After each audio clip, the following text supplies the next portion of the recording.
Call the Committee of the Whole for Tuesday, November the 12th to order. An agenda in front of you. Can I have a motion to adopt the agenda? Councilors Randawa and Forrester. Any discussion, additions, deletions? All in favor? Any opposed? It is carried. The one item of business is the presentation from the Chief Financial Officer and then any public comments that would follow.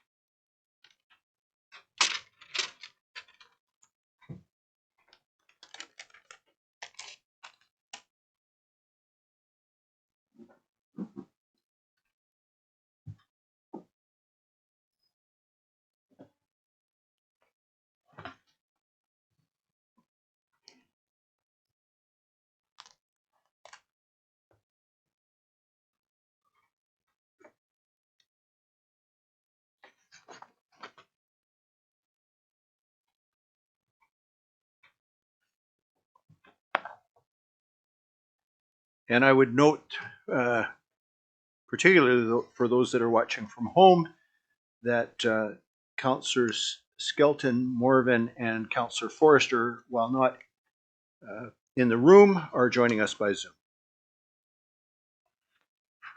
Okay, thank you. Managed to get everything shared. All right, welcome to our second public consultation opportunity for the 2025 budget. This is a short presentation to go over the highlights.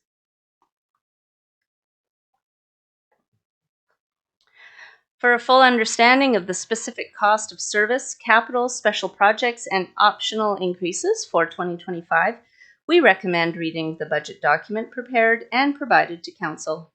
It is available in printed form by request for the public and available on our website. The budget has been prepared and requests made to align with Council's strategic plan updated in October.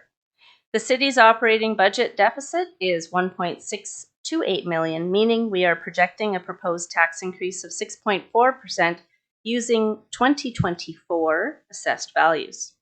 This works out to approximately a $129 increase for the average assessed homeowner. 2025's assessed values will be available in January, and the final tax increase will be known in April. It is possible that the projected tax increase may be lower if there is additional tax revenue related to growth, which is currently unknown.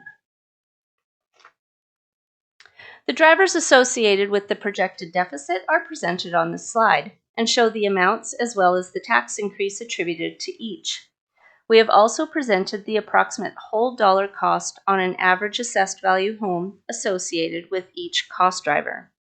The largest drivers are for staff and benefits increases, the general expense and debt repayment increases, and the RCMP contract increase. Operational equipment includes fire gear and fire hose replacement at the fire department, as well as fitness and accessibility equipment for the recreation department. There is also an increase associated with public transit and handy dart service and a city manager directed asset management contribution to embed a continuous all property owner contribution to replacement of community assets. These increases do not apply to provincially tax capped port terminals as legislated by the province. The budget deficit does not include certain items that are presented for Council's consideration. The addition of any of these would present an additional increase to that already proposed. Items for consideration are funds for the Indigenous Relations Committee, repairs to Quinitsa Station, Community Enhancement Grant, new and increased existing requests, and the introduction of a Community Safety Officer program, whereby the current bylaw department would increase in size by 1 for a total of 3 staff who would be transitioned to community safety officers. Capital projects includes a significant investment into city infrastructure, which is proposed in the water and sewer utilities associated with the BIG project. The high frequency of water breaks and similar age and condition of sewer lines prompted the city to obtain an infrastructure replacement study, which identified high priority areas for needed replacement. The areas in red on the slide are those proposed to be replaced over the next 3 years. Our experience with water pipe breaks and the consequence of failure resulted in the city successfully obtaining over $150 million in senior government grants and works that is contributing towards the ambitious $200 million plus renewal project. As a condition of receiving funding, the city is contributing $45 million towards the big project. This funding is through 2 borrowing bylaws approved in 2023. As a result of this borrowing, the city is building in the repayment of the debt associated with these loans into the utility bylaws for 2025 through 2028. The fee change is necessary to fund operations and the city's debt portion of funding that is being directed to critical water and sewer renewal is identified here. In total, if adopted as proposed, these fee changes will lead to just over a $145 increase to overall utility rates after the 10% early pay discount is applied. The loans necessary to conduct the big replacement project make up the majority of the proposed utility rate increases, with 2/3 of the 6% water increase and approximately 4/5 of the 18% sewer increase. And this is as a result of the repayments. The big loan conditions are debt is paid yearly, including interest, and there's a mid-year interest-only payment. The current MFA, which is the Municipal Finance Authority interest rate, is currently 4.58%. Every $1 million borrowed equals $1.95 million paid over the term. Every $1 million not borrowed saves $950,000 in extra cost.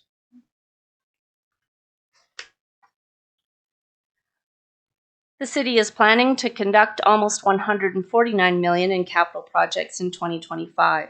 There is no tax increase allocated to these projects this year, and all projects are funded through existing taxation and utility fees, grants, borrowing, a special service fee, dividends, and reserves and surplus.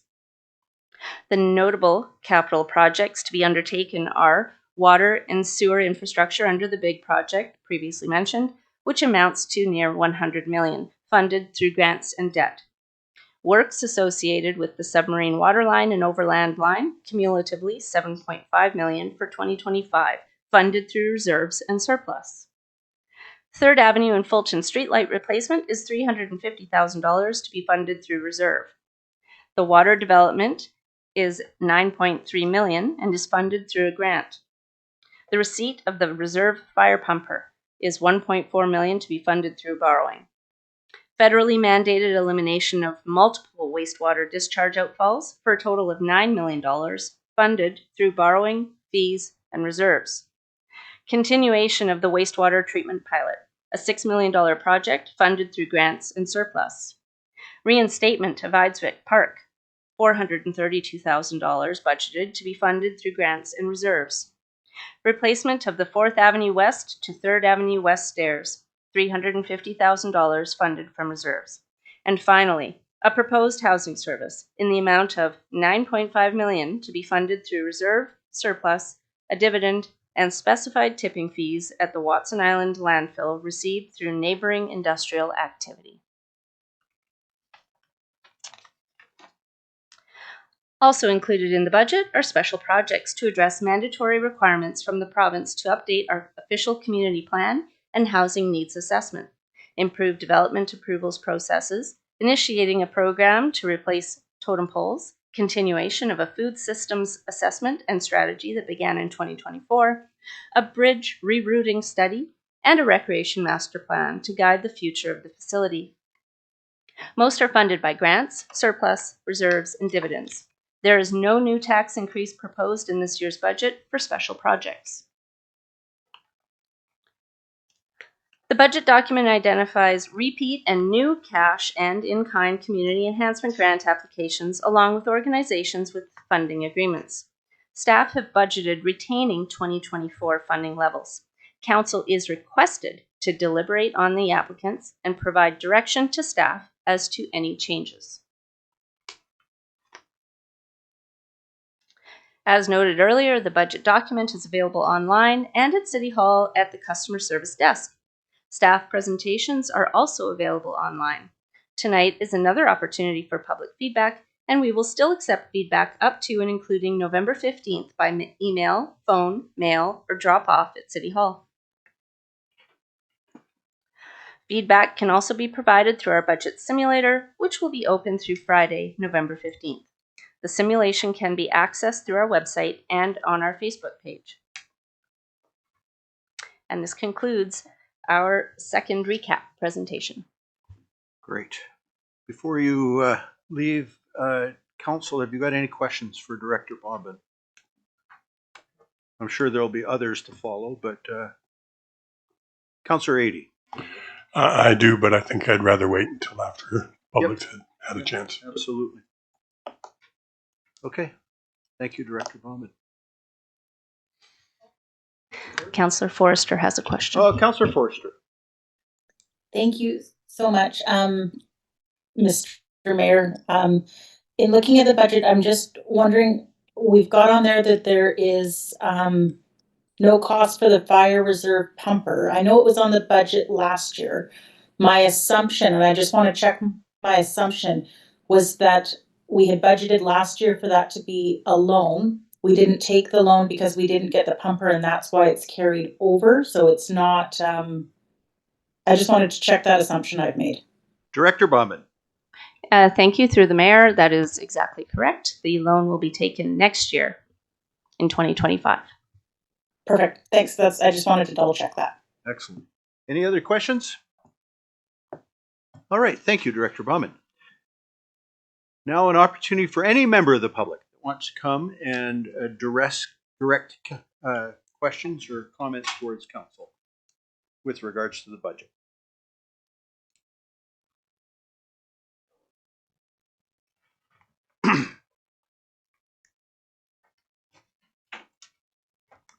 Mr. Saka, you know the drill. Introduce yourself and take it away. Member of the council, Bishop, my name's Terry Saka, taxpayer of Prince Rupert. I've owned property, my first house, since 1972, I believe. Been a long time ago. Going through this budget, there's 1,000,001 questions. I'm not going to go through all of them because there's still time that I could send in till November the 15th. But there's a number of things. One of them is the pumper truck. The pumper truck has actually been on the budget roll for 3 years now, and you can correct me if I'm wrong. And it's used, that number. I think it started at 1.17 initially 3 years ago. Now it's up to 1.4, and it's always been used as a calculator to determine what the tax rate's going to be. But the first year, there was no money borrowed. I didn't get a very good answer as to where it went. And then last year, there was no money borrowed, but it's used to determine the calculator, the 6.4%. Well, last year, I'm not too sure. And this year now, it's been used again to calculate the 6.4%. Is that correct? Director Bombin. No, that is incorrect. The pumper was approved in 2022, and it was approved at $1.3 million. It was ordered, but it was not able to be delivered because of supply chain issues.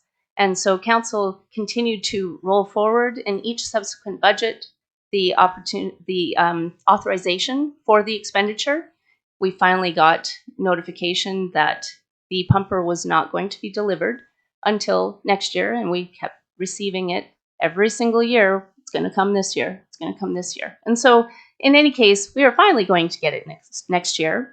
The amount of the pumper has gone up a little bit, mainly because of the equipment that needs to go on it in order to make it operable. So it's gone from 1.3 up to 1.4.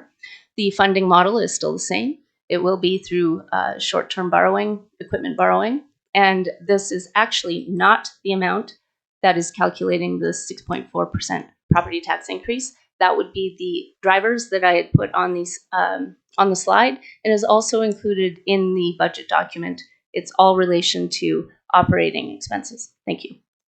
So if I can plumb that question just a little bit more, I assume then, as Mr. Saka has asked, that in 2023 or 24, there was some amount in the operational budget for repaying that loan. Is that fair? That would be in the following year's budget. Yes, it would be dependent also on the interest rate. Great. Thank you. Okay, go ahead, Mr. Saka. So what was that amount? Do you know what the amount, Director Bauman, was for the what would have been allocated for? I don't repayment have of that loan? directly on hand. However, if you take $1.4 million divided by 5, because the equipment loans are over 5 years, Yeah. you essentially arrive at approximately what the repayment would be, and then you'd have to actually add little in bit for interest. a little bit of interest. Exactly.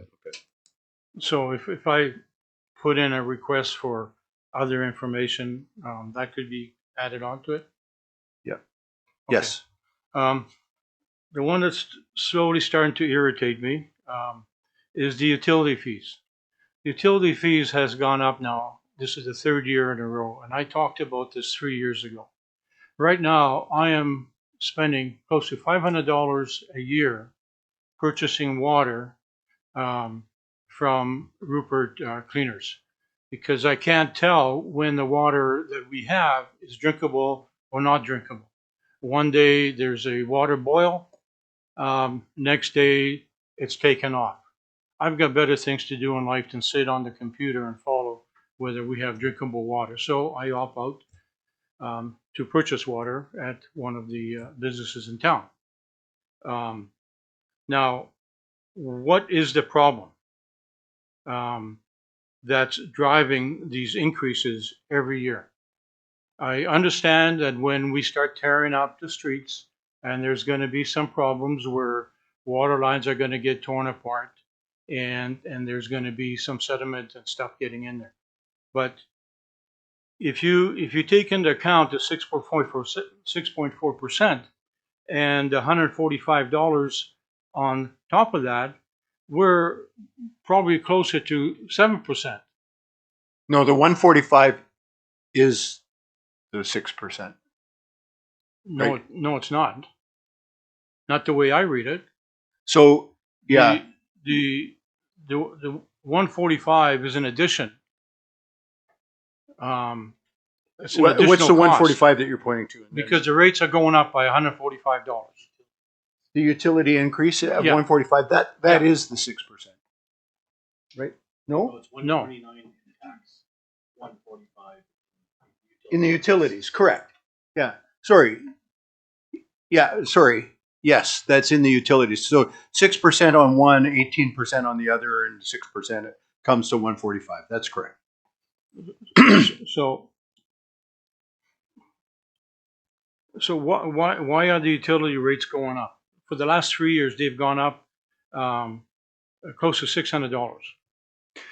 So And it doesn't matter whether there's one person living in a house, or 2 people living in a house, Right. or 8 people living in a house. It's the same rate. right. You know, my mother is 95 before she wound up going in the manor. She lived in a house by herself. She questioned is, why am I paying the same amount as you are? Yeah. So, I mean, we could get into a long discussion. We'll try and keep it brief, right?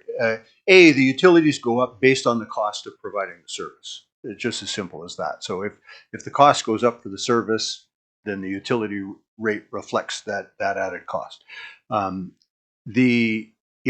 There's a rather significant bump in those rates in the next 5-year plan, as it's presented today anyway. Because of largely driven by the borrowing that's being done to do the sewer portion while we're in the roads doing the water lines. We're going to do the sewer lines at the same time. So that was the $45 million that Director Bauman was talking about. Um, the methodology of utilities, we could discuss, the philosophy of it all night long. That's just the way the city of Prince Rupert has determined it's. You could have all those costs just rolled into taxes. You could have all those costs handled any number of ways. Some areas, the regional district provides that service, and then so you pay it through your regional district fees. The method that the city's been using for, I would think, at least 20 years is a utility fee that's charged per house. It's based on the hookup, and it's based on the garbage service, and it does. It's not always fair, to your point. If there's a single retired person living in that home, their fee is exactly the same because it's based on the house.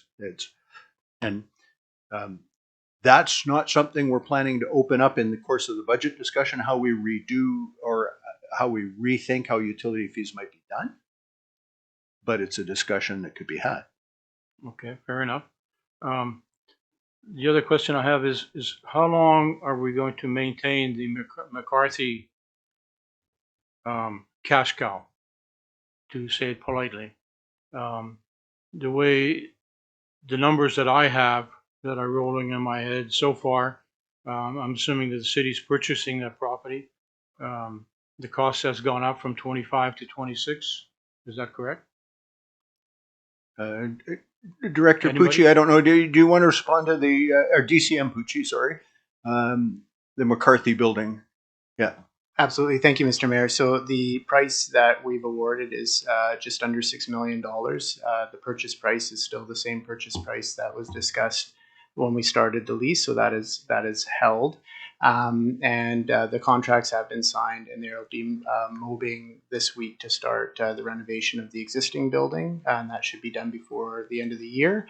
And then they will be starting the new building just inside the new year. So what I'm looking for is a number.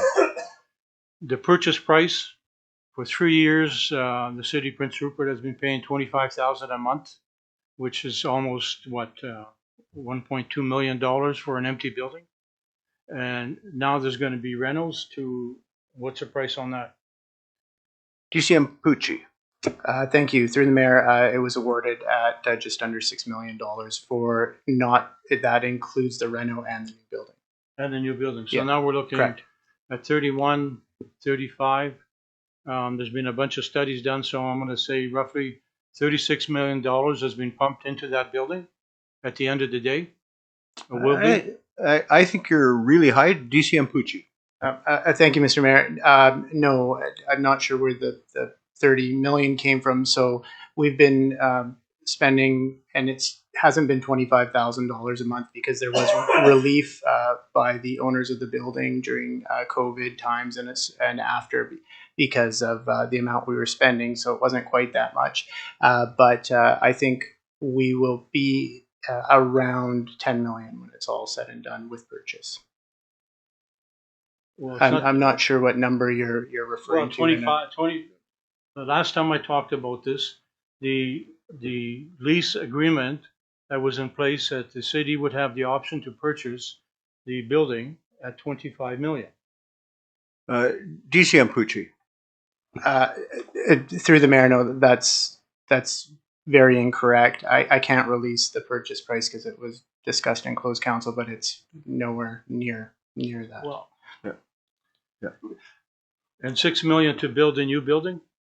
$6 million to build a new building and do the renovations on the existing building. Well, it's going to be a question that I'm going to put forward on paper. Absolutely. Because I do have last year's report, and in last year's report, there's a number there, 25,000 a month. And I had asked that question to council members, and that's what I was told as well, that the city's paying $25,000 a month on that building and had been paying $25,000 for the last 3 years. Director Bauman, did you have something you wanted to add? Perhaps the individual is confusing the $25 million that was going to be spent on the RCMP building No, I'm overall. Okay. All right. Anyway, continue on with your questions. The last one I have is, and it's kind of sad. In last year's budget, there was provisions for bus stop coverage Shelters. shelters. Well, the other day I drove by the hospital. There used to be a shelter there. Yeah. It was raining sideways. There was 8 people sitting there on a bench, and the shelter's gone. So it kind of bugged me a little bit. So I drove around town, and where there used to be shelters, they're all gone. It can't be that hard to buy a shelter and have shelters installed on the bus stops. They're in a budget. They were in there last year, and they were in there the year before. So what's the holdup there? DCM Pucci. Thank you, Mr. Mayor. So the new pads have been poured for 3 new bus stops, and they are waiting for BC Transit to come up and install them, and the hospital is one of the ones. So they're in partnership with BC Transit. The pad is there. The pad needed to be replaced, so it is replaced, and now BC Transit is coming up to do the new bus stop shelter. And to your point, I wish there was a bus shelter at every single bus stop. Well, it's pretty sad. It's pretty sad. I agree. I drive to Terrace. I drive through Terrace. I don't drive to Terrace. I drive through Terrace, and they're all over the place. All over the place. We don't have any. You know, our downtown. I ran into a guy. We went on a little trip down to Victoria. I ran into a guy at a golf course who used to work as a chef at the Crest, and now he's one of the starters. And he had come up to Prince Rupert earlier in the summer, and he hadn't been here for 35 years. And he said, "I'm appalled how bad 3rd Avenue looks. How bad. Christmas tree lights wrapped around lighting fixtures." And I said, "Hey, somebody put them up? I don't know. Christmas tree lights." And my very last question is, does the city have somebody in charge of the big project? Is there a civil engineer or construction engineer, or is there a project engineer? Director Pucci, or DCM Pucci. Thank you, Mr. Mayor. Yes, we do have a PNG with a PMP that's in charge of that project. And who's that? Isn't I can give you his name after you're done. Just to protect the person. I think it's best. Yeah. And is there a project coordinator for the McCarthy building? DCM Pucci. Thank you, Mr. Mayor. It is the same person. So this person is that's their 2 projects, their major projects they're in charge of. Okay, that's all I Great. have. Thank you very much, I'll Mr. send Saka. my other ones in. Yeah, absolutely. My Appreciate mail. it. Thank you. It's a small gallery tonight. Is there any other member of the public that would like to come forward and ask a question or make a comment towards the budget?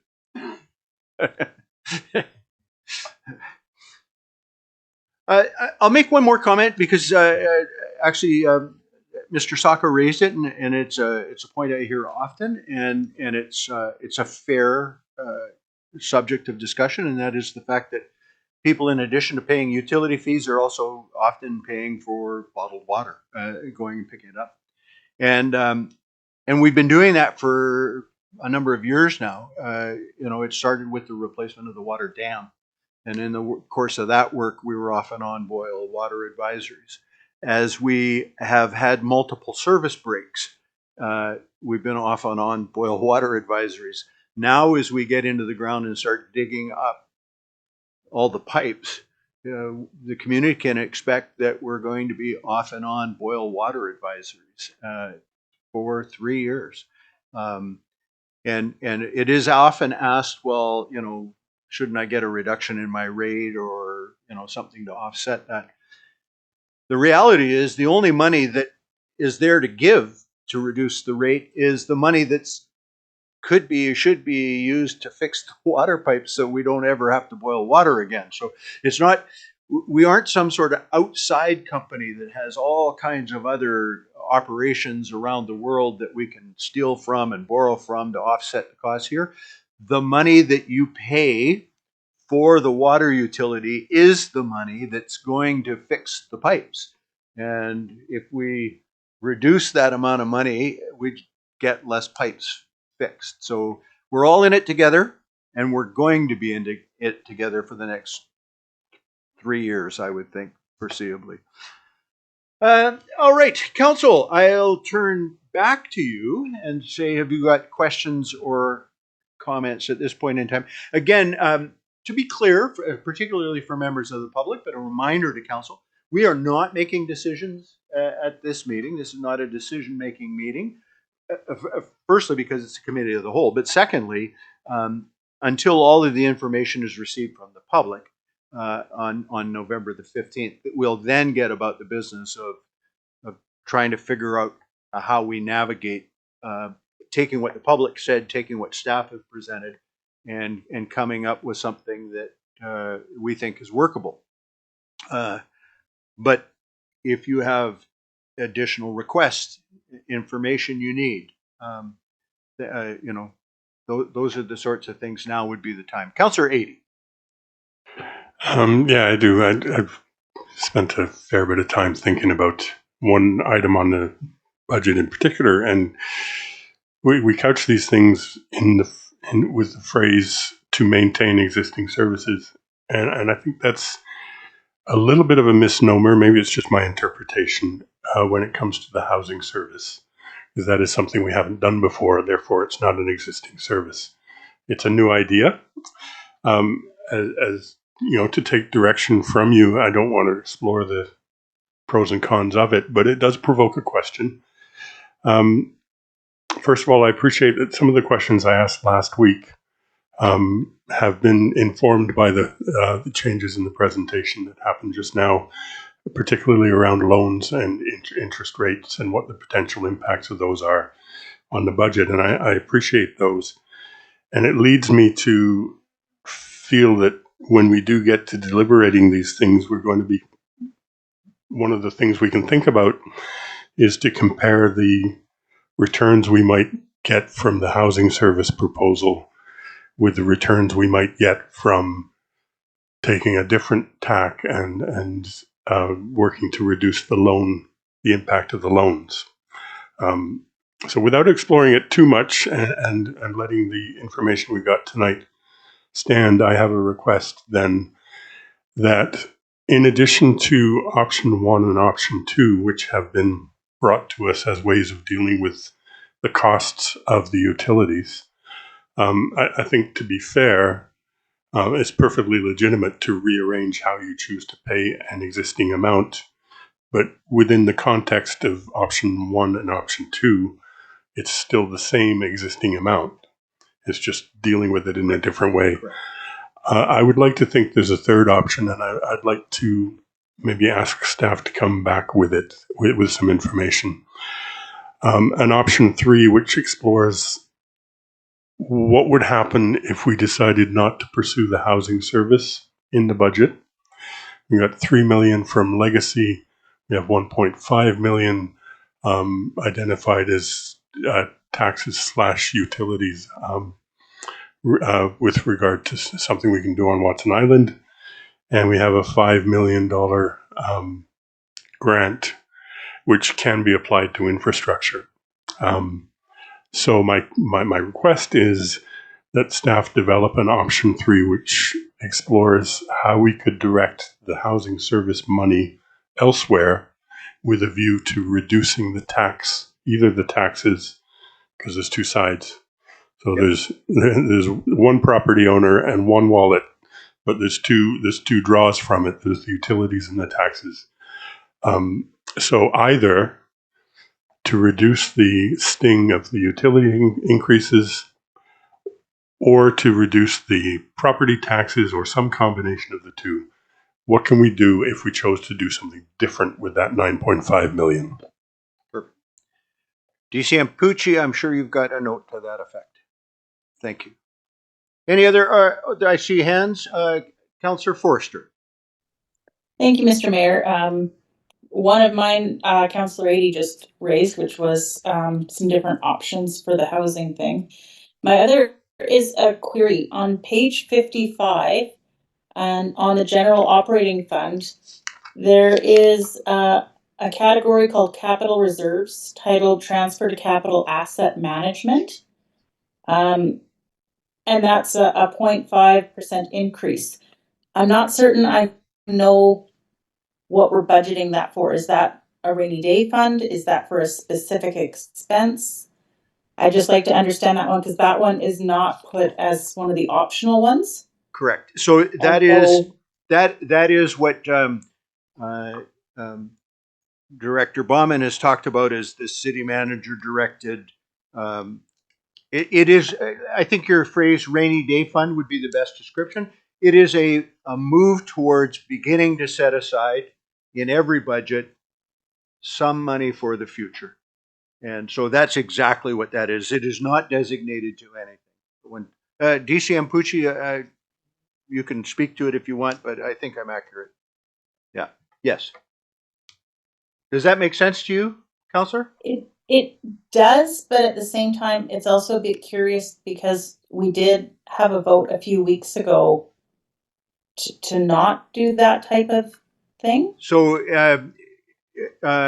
you're not incorrect, but it was a much broader policy that talked about doing a minimum and all that sort of thing, and that was defeated. But you're absolutely right. This is of the same ilk. It is 0.5% of taxes set aside for a future fund. Okay, thank you. All right, Councillor Skelton Morvan. Thank you, Mr. Mayor. Yeah, to add context to just that, I think this is a great transition. A lot of these things were put in motion because these fees had not been adjusted for quite some time. I mean, obviously, at the time, throughout some of the hardships in the community, we couldn't afford to go and raise those kind of things because it just the base was just not there, nor were the economics. At this time, though, aside from the grants that we've secured and everything like that and all of the other things, I really don't want to squander the housing fund, especially. I think for us, being successful in those realms, I mean, having the option, I think, to explore is important. But again, the political will and appetite of some, and what I mean by that is that it serves folks that are already homeowners and things like that. And I think we're forgetting a large, very, very large demographic of people that do not have an affordable place to live. We've done everything in our power and process to try to attract developers and investments and things like that. Part of the process that has been such a strong barrier for us is the lack of the land that needs to be de-risked. I think with the millions that were discussed prior, I definitely agree with staff and their recommendations, and I think it's important for us to kind of, again, try to adjust and base it on the will of the people, but at the same time, we have a team of professionals that put these recommendations forward. Great for us to have options, but again, I think there's a disservice to reallocating, restructuring to try to offset some of the pains of these increases. And as much as I feel for folks and things like that, I think there's a lot of pieces that still we need to have some resemblance of fiscal responsibility. And then where conservatism kind of gets dangerous for those kind of things, because we can, pull off these temporary 1-time, 2-time, 3-time benefits to people, but then it puts us in a really bad situation in the future. So I think for us to be able to reallocate these revenues and make sure that they're doing what they're intended and what was intended when we set those policies prior in the previous term. There was a reason that we did that. There was a lot of strategic thought and process to it. And looking at these pieces again, we need to make strong investments across the board and ensure that those pieces are going to places that best serve the collective of the community. Although, again, some debate is sparked around, are we going to have that many people into town? Numbers like 18,000, 25,000, others been thrown around. We don't have a lot of consistency there. However, that doesn't really say or negate the fact that people are struggling right now. And I think if we have the investments to allow for de-risking the land, attracting more new units, having a less than 1% vacancy rate is not good. You know, and having a friend and colleague who manages their Rupert Rentals page, within 5 minutes there is 200 plus comments of interest to move into a unit. So if that is not data, for me, I think that kind of speaks for itself and where those funds are needed to be allocated. We have a $200 million budget to assess and address the challenges that we're facing with infrastructure, and for us to go and double down on that with more funds from elsewhere, I don't think is a good utilization of our resources that we've been able to secure. So that's just my 2 cents. Thanks, Mr. Okay, Mayor. it's noted. Councillor Cunningham. My concern is utilities. You know, if you look at like this current utilities are 1468.06. By 2029, they're going to be $2,300, $45.90. That's an increase of $900. You know, I said it before. We've still got to make this town affordable to live in. With the taxes going up, our utilities are just going through the roof. We've got to find another way, possibly, to fund these utilities because people can't afford it. You know, it's, you know, with the price of everything going up and then you burden them with taxes or utilities on top of that. And there's going to be people in this town, you know, seniors and people like that on fixed incomes. They're done. You know, they're maxed out already, and we're adding to that. When you know they're just going to sink under the weight. I don't know what the solution is, but you know, like what Councillor Eady said, with another option, we've got to find a way to lessen the burden on the utilities somehow. We can't keep putting them up like this. You know, $145. The next year, 164. The next year, 186. 153. 170. That's on top of any increases for taxes. It's just, you know, I know the utilities are self-funding, but we've got to find a way to help fund them somehow. Councillor Eady. I would just make the point that I'm asking for some information so that we can have an informed debate about that. I think maybe tonight's not the night that I would prefer to go through that, but I think it's a debate worth having, and I anticipate having it. DCM Pucci. Thank you, Mr. Mayor. So on the agenda tonight, we can get formal direction to do that as part of the report presented. Thank you. Perfect. Councillor Niche.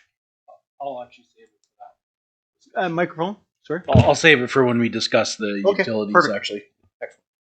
Thank you very much. Any other comments or questions, Council, with regards to the budget presentation?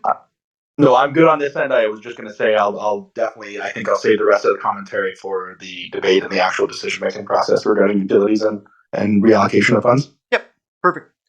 All right, with that, I'd entertain a motion to adjourn to the regular council meeting. Councillors Randhawa and Eady. All in favor? Any opposed? It is carried. Meeting adjourned.